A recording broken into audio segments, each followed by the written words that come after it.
For a few months each year, the constellation Cygnus swoops through the northern hemisphere's night sky. The Cygnus loop is the remnant of a star that was once 20 times the size of our Sun. Some 20,000 years ago, that star collapsed under its own gravity and erupted into a supernova. Even from 2,600 light-years away, astronomers estimate the flash of light would have been bright enough to see from Earth during the day. Supernovas are part of a great life cycle. They spray heavy metals forged in a star's core into the clouds of surrounding dust and gas. They are the source of all chemical elements in our universe heavier than iron, including those that make up our own bodies.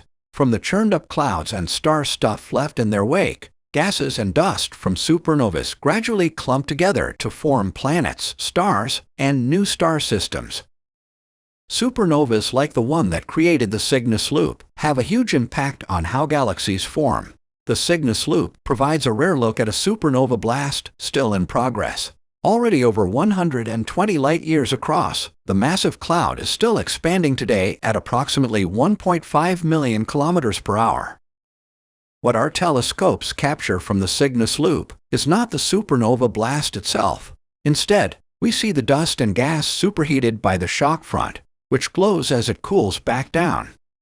A new sounding rocket mission is headed to space to understand how explosive stellar deaths lay the groundwork for new star systems. The Integral Field Ultraviolet Spectroscopic Experiment, or INFUSE, sounding rocket mission.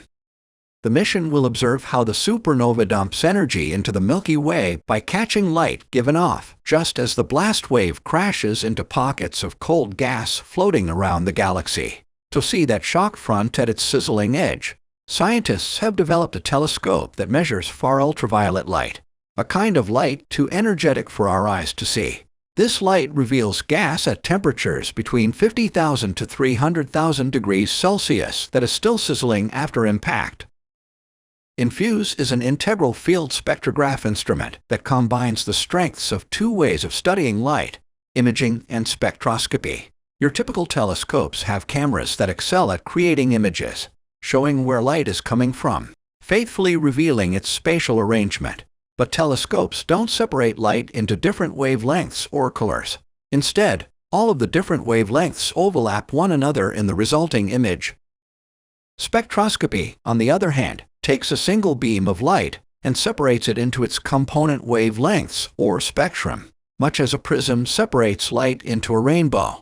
This procedure reveals all kinds of information about what the light source is made of, its temperature, and how it is moving. But spectroscopy can only look at a single sliver of light at a time. It's like looking at the night sky through a narrow keyhole. The INFUSE instrument captures an image and then slices it up, lining up the slices into one giant keyhole. The spectrometer can then spread each of the slices into its spectrum.